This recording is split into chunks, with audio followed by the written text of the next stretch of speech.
साथियों, आज की क्लास में हम समझेंगे प्रवाह 2 ब्रिज कार्य पुस्तिका गणित कक्षा 6 एवं 7 के अंतर्गत कार्यपत्रक 109, कार्यपत्रक 110, कार्यपत्रक 111 और आकलन 22।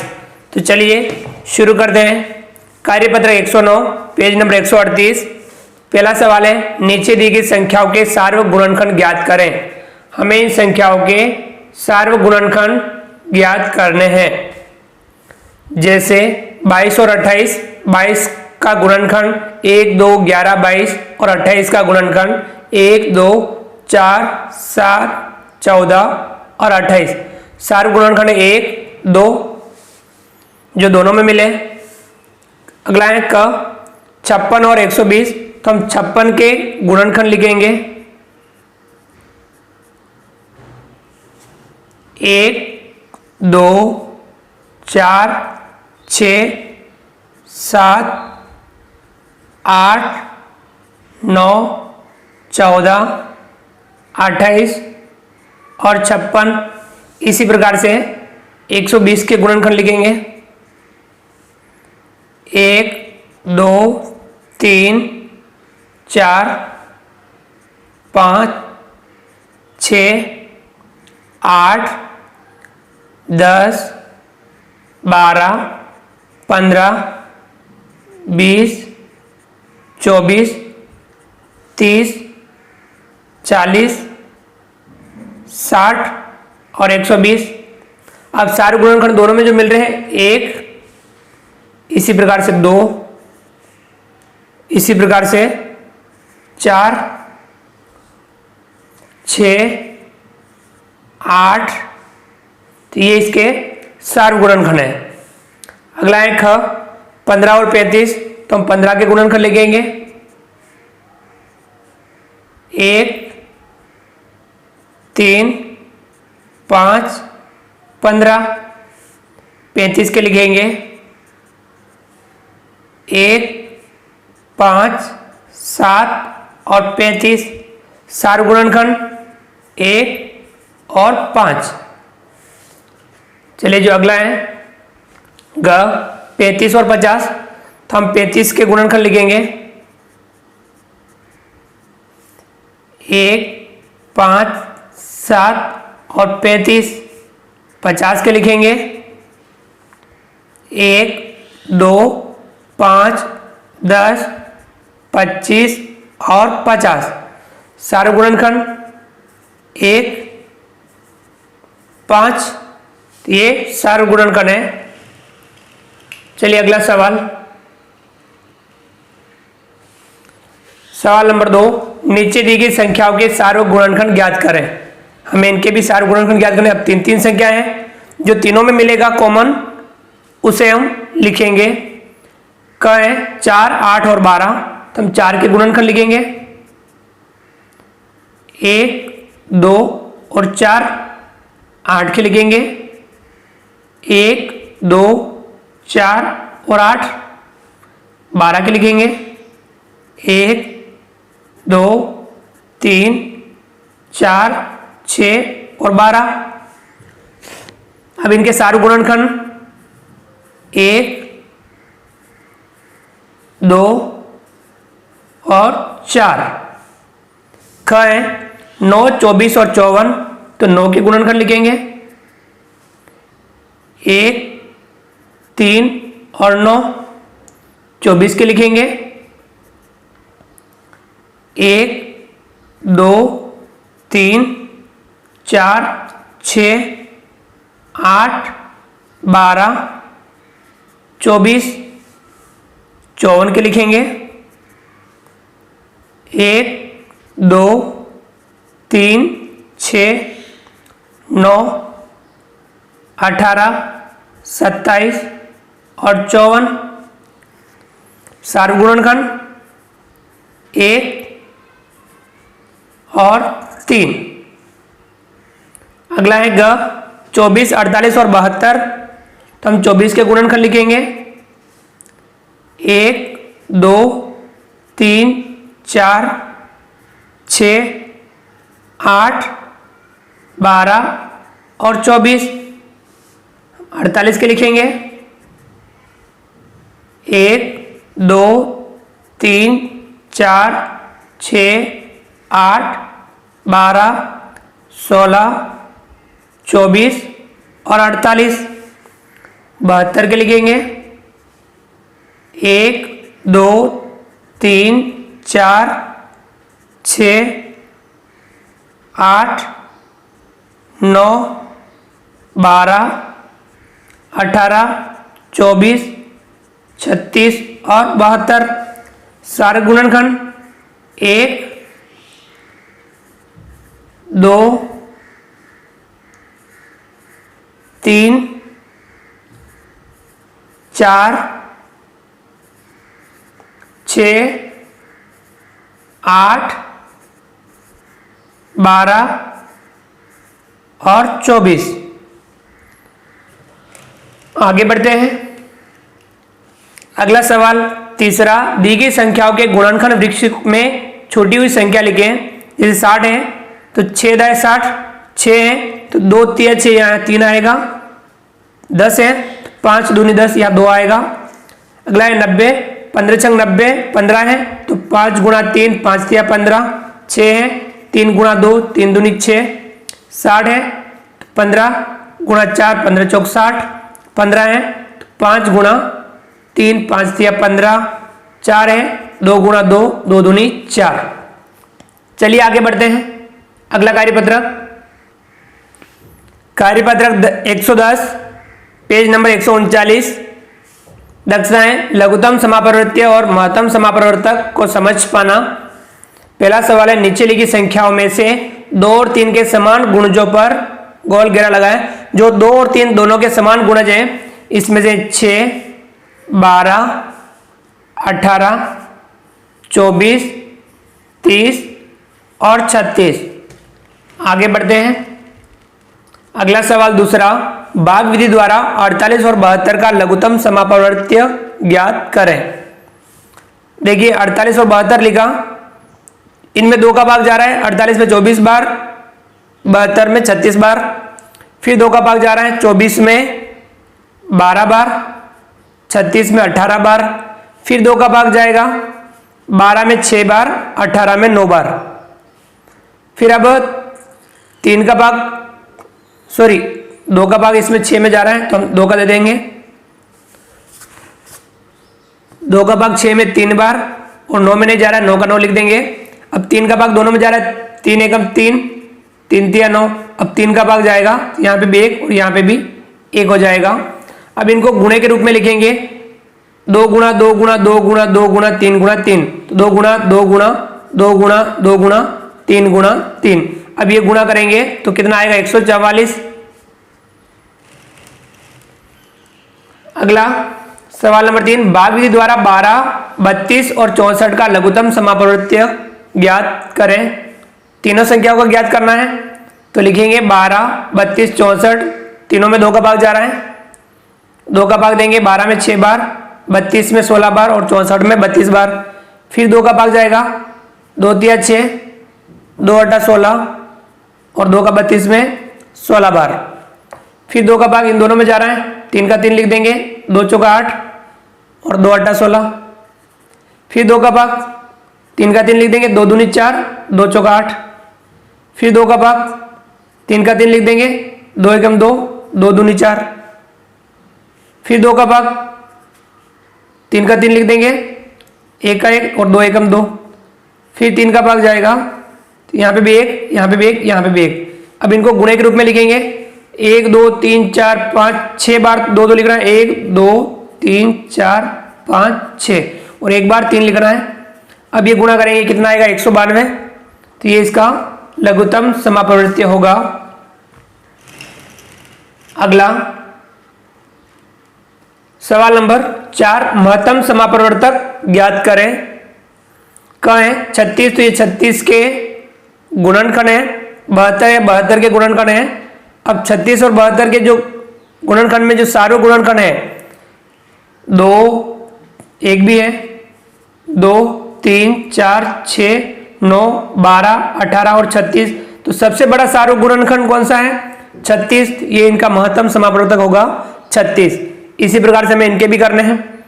कहें 49 और 28, 49 के गुणनखंड है 1, 7 और 49, 28 के 1, 2, 4, 7, 14 और 28, सार्वभौमिक गुणनखंड 1, 7। तो सबसे बड़ा सार्वभौमिक गुणनखंड है 7, तो यहां लिखेंगे 7, यानी इनका महत्तम समापरिवर्तक बराबर 7 होगा 49 और 28 का।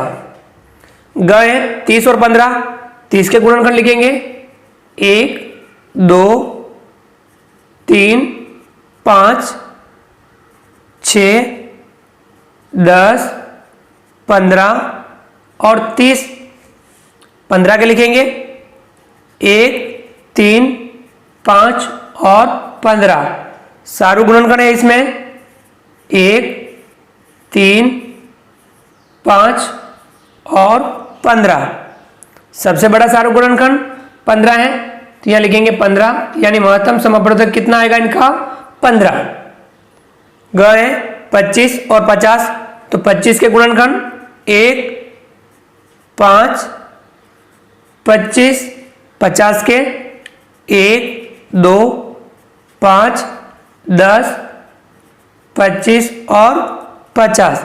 सारू गुणनखंड 1, 5 और 25, तो सबसे बड़ा सारू गुणनखंड है 25, यानी महत्तम समापरिवर्तक होगा इसमें 25। आगे समझ में, यह था कार्यपत्र 110। चलिए आगे बढ़ते हैं। कार्यपत्र 111 पेज नंबर 140, दक्षताएं बाध्यता के नियम को जान पाना। पहला है बाध्यता के नियम लिखें। कहें 4 की बाध्यता का नियम, 4 की बाध्यता का नियम लिखेंगे हम। इकाई व दाई से बनी संख्या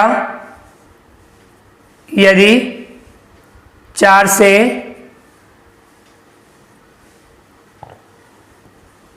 विभाजित हो, यानी जो संख्या, जिस संख्या में इकाई और दाई यानी पीछे वाली दोनों इकाई और दाई से बनी संख्या जो 4 से विभाजित है, तो वह संख्या भी 4 से पूरी पूरी विभाजित होगी। ख 9 की भाजकता का नियम। सभी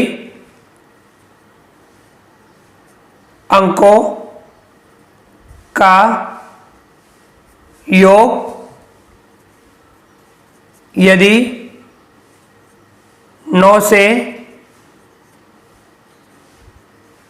विभाजित हो, यानी जिस संख्या में सभी अंकों का यदि योग 9 से विभाजित है, तो वह संख्या भी 9 से पूरी पूरी विभाजित होगी। गए 11 की भाजकता का नियम। सम तथा विषम स्थान के अंकों के योग का अंतर 0 या 11 का गुणज हो, यानी जिस संख्या में सम स्थान के अंकों का योग कर लें और विषम स्थान के अंकों का योग कर लें, फिर उनका योग का जो अंतर है यदि 0 आता है या 11 का गुणज आता है, जैसे 11, 22, 33 इस प्रकार से आता है, तो वह संख्या 11 से पूरी पूरी विभाजित होगी। तो यह है 11 की भाजकता का नियम। अगला सवाल दूसरा, निम्नलिखित में से कौन सी संख्या 10 से विभाज्य होगी? हाँ या ना में उत्तर दें। 10 से विभाज्य कौन सी संख्या होगी? जिस संख्या में इकाई अंक 0 होगा। देखिए 300, तो ये हाँ। 960, इसे भी हाँ लिखेंगे। 107 नहीं लिखेंगे। 1270, इसे हाँ लिखेंगे। 1809 नहीं लिखेंगे। 800, हाँ। 45,205, ना या नहीं। 33,500, इसे हाँ लिखेंगे। और ये 83,457, इसे ना लिखेंगे। तो इसे भी आप ना कर दीजिए, नहीं की जगह ना लिख दीजिए, क्योंकि ऊपर दे रखा हाँ या ना लिखना है, तो आप यहाँ ना लिख दीजिएगा और इसे भी ना लिख दीजिएगा। अगला सवाल तीसरा, निम्नलिखित में से कौन सी संख्या 2 से विभाज्य होगी, हाँ या ना में उत्तर दे। अब 2 से विभाज्य कौन कौन सी संख्या होगी, जिसमें इकाई अंक 0, 2, 4, 6 या 8 होगा। देखिए 812, तो इसे हाँ लिखेंगे। 924, हाँ। 301, ना। 5518, हाँ। 6816, हाँ। 7081, ना। 52,791, ना। 64,322, हाँ। 88,340, हाँ। अगला है सवाल नंबर 4, निम्नलिखित में से कौन सी संख्या 5 से विभाज्य होगी, हाँ या ना में उत्तर दें। तो 5 से विभाज्य कौन सी संख्या होगी, जिसमें इकाई अंक 0 या 5 हो। 910, हाँ। 585, हाँ। 1007, ना। 3,950, हाँ। 7,163, ना। 1,058, ना। 82,105, हाँ। 73,470, हाँ। 90,015, हाँ। तो ये सवाल नंबर 4 था। चलिए आगे बढ़ते हैं। सवाल नंबर 5, निम्न में से जो कथन सत्य है उनके सामने सही का निशान एवं जो कथन असत्य है उनके सामने गलत का निशान लगाएं। कहें यदि कोई संख्या 5 से विभाज्य है तो वह 10 से भी विभाज्य होगी, गलत है। कहें यदि कोई संख्या 6 से विभाज्य है तो वह 9 से भी विभाज्य होगी, ये भी गलत है। कहें यदि कोई संख्या 8 से विभाज्य है तो वह 2 और 4 से भी विभाज्य होगी, यह सही है।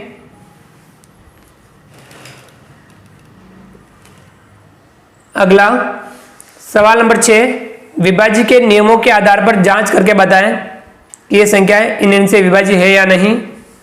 तो ये 824, 2, 4, 8 इनसे विभाज्य, बाकी से नहीं। 625, तो ये 5 से विभाज्य है, बाकी दूसरों से नहीं है। 529, तो ये इनमें से किसी से भी विभाज्य नहीं है।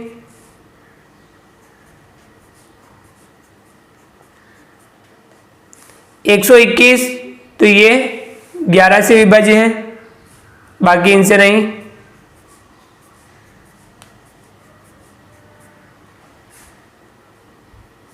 680, 2 से विभाज्य है, 4 से विभाज्य है, 5 से विभाज्य है, 8 से विभाज्य है और 10 से विभाज्य है, इनसे नहीं। अगला है सवाल नंबर 7, रिक्त स्थानों में ऐसा अंक लिखे ताकि संख्या 9 से पूर्णतः विभाज्य हो जाए। 9 से विभाज्य कब होगी, जब संख्या इनके अंकों का योग 9 से विभाज्य होता हो। तो देखिए क है, इनका योग 8 कम पड़ रहा है तो यहाँ 8 लिख देंगे, अब ये संख्या 9 से विभाज्य हो जाएगी। इस संख्या में 4 कम पड़ रहा है तो यहाँ 4 लिख देंगे, अब ये संख्या 9 से विभाज्य हो जाएगी। इस संख्या इसमें 6 कम पड़ रहा है तो इसमें 6 लिख देंगे, तो ये संख्या 9 से विभाज्य हो जाएगी। तो ये था कार्यपत्र 111। चलिए आगे बढ़ते हैं। आकलन 22, पेज नंबर 141, सवाल नंबर 1, निम्नलिखित में से कौन सी संख्या 5 से विभाज्य हो सकती है, गोला लगाएं। तो 5 से विभाज्य कौन सी होगी, जिसमें इकाई अंक 0 या 5 होगा। तो इसमें देखिए 60 है, 75 है, 115 है, 785 है, 555 है, 490 है, ये 5 से विभाज्य है। दूसरा है दी गई संख्याओं का गुणज और गुणनखंड लिखें। संख्या दे रही है, इनके गुणज और गुणनखंड लिखने हैं। गुणज 5 संख्या तक लिखना है, यानी 5 लिख रहे हैं। 32, 32 का गुणज 32, 64, 96, 128, 160 और इसके गुणनखंड लिखेंगे। सभी लिखने हैं 1, 2, 4, 8, 16 और 32। अगला है 60। 60 के गुणज लिखेंगे 60, 120, 180, 240, 300। गुणनखंड लिखेंगे 1, 2, 3, 4, 5, 6, 10, 12, 15, 20, 30 और 60। ये भी इसके साथ है। ये इसके 60 के गुणनखंड है। सवाल नंबर 3, निम्न के सार्वक गुणनखंड ज्ञात करें। हमें इनके सार्वक गुणनखंड ज्ञात करने हैं 27, 90 और 15 के। तो अब 27 के गुणनखंड देखेंगे, 90 के गुणनखंड देखेंगे और 15 के गुणनखंड देखेंगे। तो उनमें फिर सार्वक गुणनखंड जो तीनों में मिल रहा है वह है 1 और 3। चलिए आगे बढ़ते हैं। सवाल नंबर 4, महत्तम समापवर्तक ज्ञात करें। महत्तम ज्ञात करना है 32 और 24। तो हम 32 के गुणनखंड लिखेंगे 1, 2, 4, 8, 16 और 32। 24 के लिखेंगे 1, 2, 3, 4, 6, 8, 12 और 24। अब इनके सारे गुणनखंड है 1, 2, 4, 8। सबसे बड़ा सार गुणनखंड है इसमें 8, तो महत्तम समापवर्तक आएगा 8। ख है 36 और 72।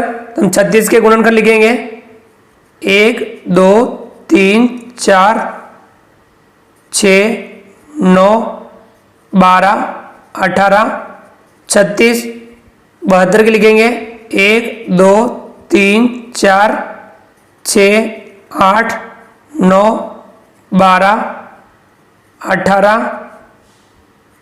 24, 36 और 72। सारे गुणनखंड देखेंगे 1, 2, 3, 4, 6, 9, 12, 18 और 36। सबसे बड़ा सारे गुणनखंड है 36, तो इनका महत्तम समापवर्तक आएगा 36। आ गया समझ में? तो ये था सवाल नंबर 4। चलिए आगे बढ़ते हैं।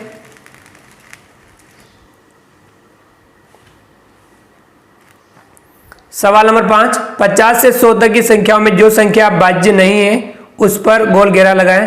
तो 100 तक की क्या करना है, तो 101 से इनको संख्याओं को हम काट देंगे। तो 50 से 100 तक जो भाज्य नहीं है यानी वो अभाज्य होगी, तो कौन कौन सी है? 53, 59, 61, 67। 67 के बाद में 71, 73, 79, 83, 89, 89 के बाद में 97। तो ये संख्याएं भाज्य नहीं है। अगला सवाल नंबर 6, निम्नलिखित में से कौन सी संख्या 3 से विभाज्य है? हाँ या ना में जवाब दें। तो 3 से विभाज्य कौन सी संख्या होगी? जिनमें अंकों का योग यदि 3 से विभाज्य है। तो 219 हाँ, 560 ना, 102 हाँ, 3484 ना, 5931 हाँ, 1302 हाँ, 12459 हाँ, 64520 ना, 97266 हाँ। चलिए आगे बढ़ते हैं। अगला सवाल नंबर 7, दी गई संख्याओं का गुणनखंड लिखें और बताएं कि दी गई संख्या भाज्य है या अभाज्य है। 48 के गुणनखंड लिखेंगे 1 2 3 4 6 8 12 16 24 और 48, यानी जो संख्या एक और स्वयं का अलावा यदि उसमें कोई गुणनखंड है तो वह संख्या भाज्य होगी, तो ये संख्या है भाज्य। इधर देखिए 35, तो इसमें 1 5 7 और 35 एक और स्वयं के अलावा गुणनखंड है, तो ये भी भाज्य है। अगला है इधर 63, तो इसमें गुणनखंड है 1 3 7 9 21 और 63, तो ये भी संख्या भाज्य है। अगला है 57, इसके गुणनखंड है 1 3 19 और 57, तो ये संख्या भी भाज्य है। आ गया समझ में? तो इस प्रकार से हमने आज की क्लास में कार्यपत्र 109 से कार्यपत्र 111 और आकलन 22 समझा। आप वीडियो को लाइक कीजिए, चैनल को सब्सक्राइब कीजिए, बेल आइकन ऑल नोटिफिकेशन के लिए दबाइए ताकि आप तक हमारा लेटेस्ट वीडियो सबसे पहले पहुंच पाए। आप अधिक से अधिक साथियों तक वीडियो शेयर जरूर कीजिए। मिलते हैं अगली क्लास में नए वीडियो नए कंटेंट के साथ में, तब तक के लिए थैंक यू।